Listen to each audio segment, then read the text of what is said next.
Where is mystery going now? She's really confusing us today. We are treasures.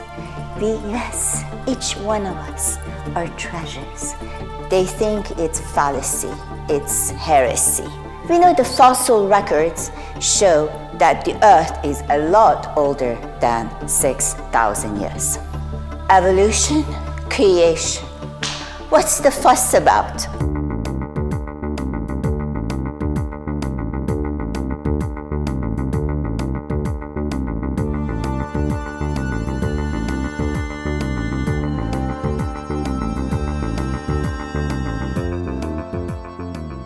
Well, today's topic will be, what's the truth? Is evolution our truth? Scientists can swear by it. Not all scientists. There are scientists that also believe in creation. Theologians do not believe in evolution. They think it's fallacy, it's heresy. They believe in creation. Most scientists think that most Christians believe in a young Earth, 6,000 years. We know the fossil records show that the Earth is a lot older than 6,000 years. The creationists,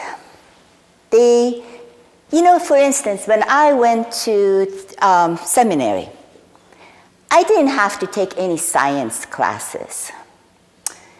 And when I was in college, I didn't have to take any theology classes. As if these two camps don't want to learn on their own about, these topics of theology and science, of, the evidence for the creation, for our world. So, but then, knowing me, I had to go and roam in both camps. I had to know what the scientists say in order to justify what I am studying, that if it makes sense or not. And then when I was studying in the science, then I had to go and see what the Bible is telling me, which is in contradiction with what man is teaching me. Well, the difference between science and evolution. Scientists, I should quote that from a book that it's a very interesting way, puts it in proper perspective for us. He is one of my favorite authors. He's a theologian, a doctor of theology, but yet he also believes in science. So if we are seeking the truth, do we take what the creationist, the young Earth model are telling us, or the secular evolutionist that they talk about the old Earth and everything happening at a random chance with no design? Also, there is a middle camp, which is called the intelligent design, which they are creationists, but yet they believe there is an intelligent design behind every a day of creation. Let's talk about the day of creation as well. But let me quote from Dr. Allen. So we are simply not permitted, if we pursue the truth, to confuse truth with creed, tradition, theology, dogma, ideology, doctrine, revelation, or even the Bible. It may be the case they express truth if properly understood, but they tell the truth not because they are doctrine or ideology or revelation. All those artifacts of the faith tell the truth when they cause something to happen inside of us. An awakening, as an individual or as the community of believers, that makes our inner experience of God and His world fill our lives with consolation, peace, assurance, and hope. So you didn't think I was going to be adding hope, faith, and peace in the midst of evolution and creation. But it's all related. In our world, we hardly see people that they have peace in them, that they're happy with their circumstances, that they're content with their, lot in life.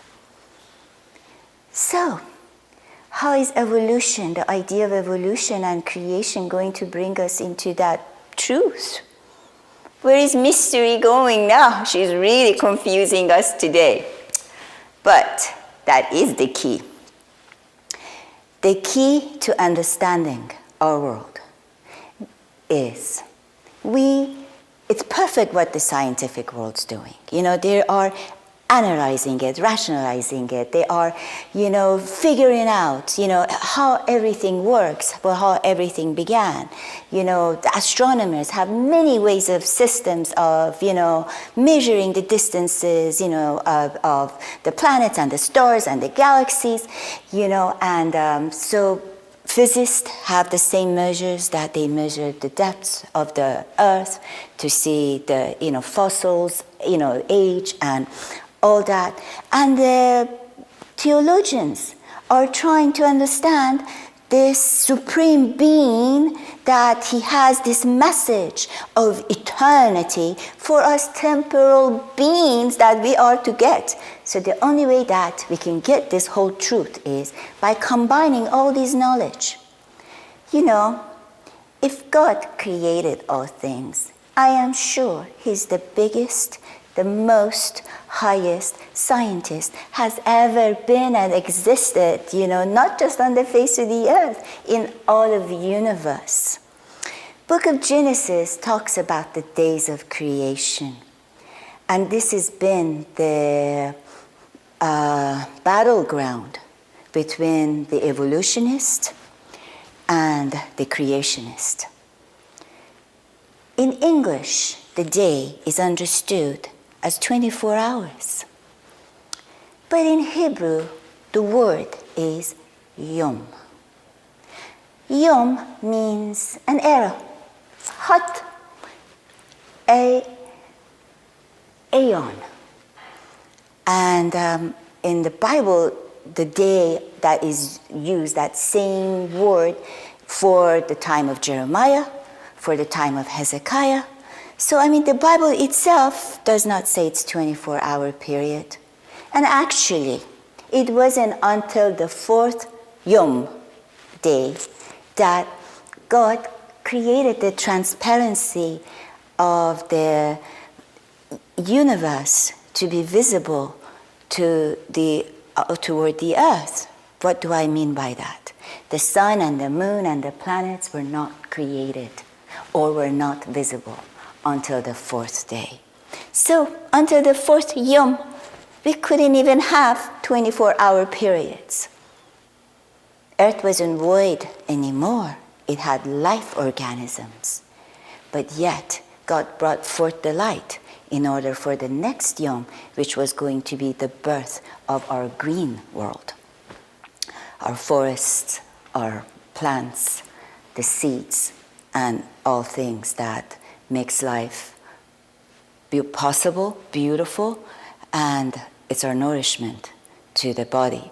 Before the animal kingdom was born, before God created the crown of his creation, man and woman, which he said in his image. So, in the next few segments, we're going to be digging deeper into what these different camps are saying. We're going to be putting what the theologians and what the scientists, the secular evolutionists, are saying, and we will combine it into a truth that it will spark our lives with new peace and hope, because we will know we were not here by some random chance. We are treasures. Yes, each one of us are treasures. God, it's like, put it this way, you find the diamond in the rough. We're all diamond in the roughs. God is taking us out of the wild, cleaning us, polishing us, then chiseling, cutting us in order for us to shine forth.